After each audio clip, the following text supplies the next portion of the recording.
ఏదో ఒక చెయ్యాలరా. ఒక పని చేద్దాం, మీరు ధర్నా చేస్తున్నారు కదా, ధర్నాలు పురుగుల మందు తాగేసేయండి రా. ఏం మాట్లాడుతున్నావురా, నరాలు కట్ అయిపోయింది అనుకున్నా. ఇది అడు తిరిగి నా దగ్గరికే వస్తుంది అనుకున్నా. అడు తిరిగి నా మీదగా వస్తాడు అనుకున్నా. మీ పార్టీలో చేరినప్పుడు అనుకున్నా నన్ను ఎప్పుడో చంపేస్తారని. అయిపోయింది, బతికి అయిపోయింది. చెక్కేస్తారులే ఈ రోజు. ఇవన్నీ మన పార్టీ టర్మ్స్ అండ్ కండిషన్స్ రా, టర్మ్స్ అండ్ కండిషన్స్ రా.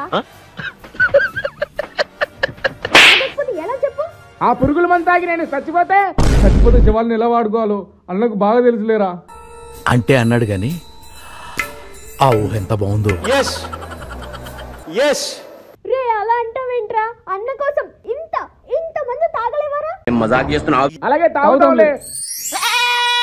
తాగేయండి. అరే ఏంట్రా పుట్టి పురుగుల మంది అంటుంది.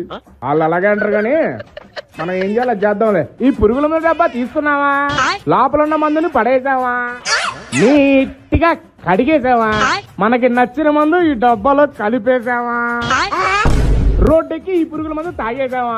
ఇప్పుడు ప్రభుత్వం రైతులకు అన్యాయం చేస్తున్నారు. మీ దుంపలు మీరెక్కడ తయారయ్యారా బాబు? చూసారా ప్రజలారా, పురుగుల మందు తాగి చచ్చిపోతున్నారు.